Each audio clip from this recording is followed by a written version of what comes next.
And for the same, I would like to welcome our speaker who brings over 20 years of experience across product and engineering, building and scaling platforms that power global enterprises. Well, his work includes leading the development of eClinic for NHS, UK, and IMI Chat, now a part of Cisco, reflecting his ability to blend deep technical expertise with a strong product-led approach. Well, with a background spanning fintech, telecom, and enterprise software, he is known for driving innovation that delivers real-world impact. He continues to push the boundaries of AI native testing and intelligent automation. Making his way on this stage is Mr. Aditya Challa, co-founder QApilot. Welcome, sir. First of all, I would like to thank the QE Conclave team and Madhumurthy Garu for having us here. I was here at last year's QE Conclave, and at that time we were just a startup which was just starting to sell, and seeing the quality engineering community in Hyderabad really gave us confidence that this is the right place to build a quality engineering product out of India, right? Hyderabad is the best place to do this. I'll take you through a journey of how we've implemented agentic systems and our learnings over the last 1.5 years. Ankit spoke about this, about Cursor. I think the promise of Cursor was that you give it a prompt, it'll give you code, you feed the errors back, and you do that a few times, and then you have production-ready code, right? And that really was the promise of AI. But we know better today, because we need to manage the AI's context. We need to figure out the right AI LLM for the task at hand. We also need to have strict testing guidelines. So testing is not going anywhere. Now, how did something so promising come to where we are today, right? So I'll take a step back and we'll talk about what are the right questions to ask and how to make sense of what's happened over the last couple of years. One, why is agentic autonomy unreliable today? And is there a foundational piece which is missing? And how my experience in building a reliable mobile QA system. So the promise was this, right? That in the last 6 years, agentic LLMs or AI systems became extremely powerful. And one way to visualize this is to look at the number of parameters in an LLM. Back in 2019, the best LLMs had about 100 million parameters. And today, those fit on a mobile phone. And today's LLMs have between 2 to 10 trillion parameters. And you need a full-fledged data center to even host them. Now, as the number of parameters increased, they became more powerful. They became more generic. But it came with another problem. The context size, to make the most of these LLMs, you needed to use the context which the LLM gave you effectively. And the context became huge. So for example, back in 2019, you could fit 1 page of information into the context of the best LLMs back then. Today, you can put all of Harry Potter series, all 7 books, into the context and still have some left. Now, when you have so much context, you have a different set of problems. So bigger context gives you different problems. What are those problems? Garbage in, garbage out. So you could have false information. When you have so much information, how do you make sure the information in it is correct? Second, context distraction. So you have so much information again in the context that you give the LLM for the question you've asked focuses on the wrong information. Third is the context clash, which is when you have so much information, you could have competing information and the LLM essentially gets confused.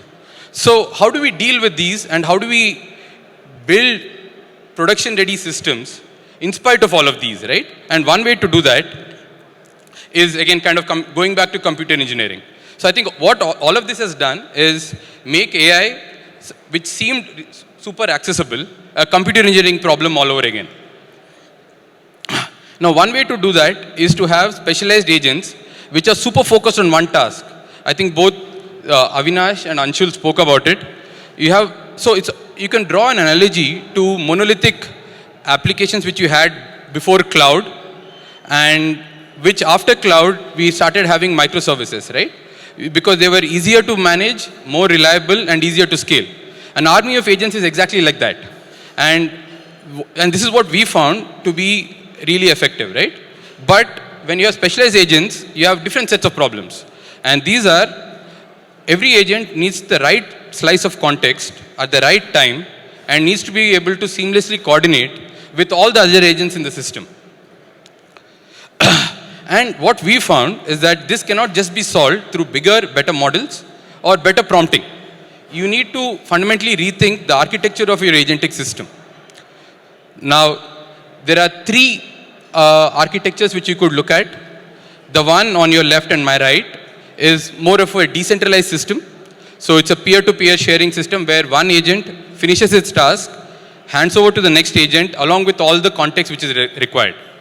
The second one is more of an orchestrator, where the orchestrator, almost like a manager, sits on top, assigns tasks to each of the agents, and passes on the context which is required at the time of assigning the task. The third is more of a hybrid, where agents are talking to each other, but are working off a common central data set, which is essentially a knowledge graph. And for the problems we are solving, I think this is what's working best for us, essentially having a knowledge graph which is a grounded source of truth for all the agents to work together. What I'll do is I'll take you through how this army of agents with a knowledge graph work together in our product, right, in QApilot. So typical test automation products, all test automation products have three modules: recording, execution, and reporting. What we have done is gone ahead and added one more module, the generation module. This generation module generates a knowledge graph. So you upload your app, it generates a knowledge graph. A knowledge graph is essentially every node is a screen on the mobile app with all the metadata which is required for all the agents which are working on the knowledge graph. And this knowledge graph then this knowledge graph then gives rise to a sitemap which gives you all the user journeys which are available on the mobile application. Something like this, right? You have the knowledge graph on your left and the sitemap on your right. So all of this is generated autonomously without any human intervention. And as you can see, we are able to finish testing and creating and executing all positive journeys without any human intervention. So on top of these four modules which I spoke about, generation, recording, execution, and reporting, we then have knowledge graph and a set of QApilot native agents which work on top of them. What I'll do is I'll take you through how these agents work in one case, right? Something we can all relate to. So for example, if you run our system on the Make My Trip app, the first, when you upload the app and launch the app, the first thing which comes is a pop-up. And this is essentially a big problem when you're automating any mobile app testing, right? So what we have is the first thing which happens is the pop-up handling agent, which is super specialized agent. It can't do anything else, right? We have trained it to do only pop-up handling, looks at the pop-up, and it does two things. Tells us whether the pop-up is there or not, and what to do to get rid of the pop-up. It needs to do two things, and it does it really well. Next, what happens if we come to a home page, where two other agents work together. One is what we call a guidance agent, which first identifies this as the home page from which all positive journeys start. As you can see, there are about 20-30 journeys which are possible from this page, right? So then we have a prioritization agent, which is essentially looks at all the tasks which are there, which are possible, prioritize them in order of importance, and also assigns a goal for every task. And this goal is then taken by a crawler to complete the creation of all positive test cases, right? So then let's say flights is the first user journey which needs to be completed. You click on flights, then you come to this page where you have a bunch of test data which have to be created. This is where a test data generating agent comes in and creates appropriate test data to move forward in the journey. So essentially what you have is a bunch of agents, almost like I said, an army of agents, working together to create node after node and the knowledge graph, which then can be used by other agents to create user journeys, to execute user journeys, and so on. Yeah, so you can almost kind of see the sitemap forming, as the agents read and write from the knowledge graph. But quality is never a one-size-fits-all, right? Every app, every enterprise has its own use cases. And how do we make sure that our system is extensible to all those use cases?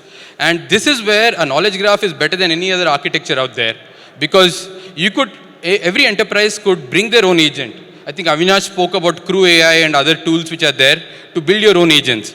And you could build an agent on QAI, make it run on my knowledge graph, completely grounded in the app's knowledge. And essentially you can ensure that it never goes astray, right? So let's take another example from the same application, Make My Trip. This is an ad on the Make My Trip app, which has an offer on it. And the offer is served by an ad serving engine. And that can change multiple times a day. You want to be able to test whether once you click the ad, the landing page you go to honors the ad, honors the offer made on the ad. Now, this is a perfect use case for an agent, but it's an agent which we cannot build upfront. It's a bring your own agent use case where you build for a particular use case on a particular app, working on the same knowledge graph and the same grounded truth. Right. So, okay, we've done all this. What is the payoff, right? The payoff is we get 80% plus, in many cases more than 90% sanity coverage out of the box without any human intervention. There's really no need to even upload a PRD or anything of that sort, right? And clearly faster release cycles. And it's also a lot easier to maintain your sanity suits. So it's particularly useful for developers who want to make sure that the product is running before handing over to the testing and the quality engineering team. Right. So this has been our journey with building agentic systems. We found that having knowledge graphs is a great way to build and keep your systems grounded in trust and make them reliable. And we are not the only people doing this. You have people from Accenture, Capgemini, and also Harness. Jyoti Bansal, some of you might know, was the founder of App Dynamics. They're all now trying knowledge graphs. It's something we've started using about a year and a half ago. And any of you trying to build reliable agentic systems, I would highly recommend using knowledge graphs as one tool in your kitty.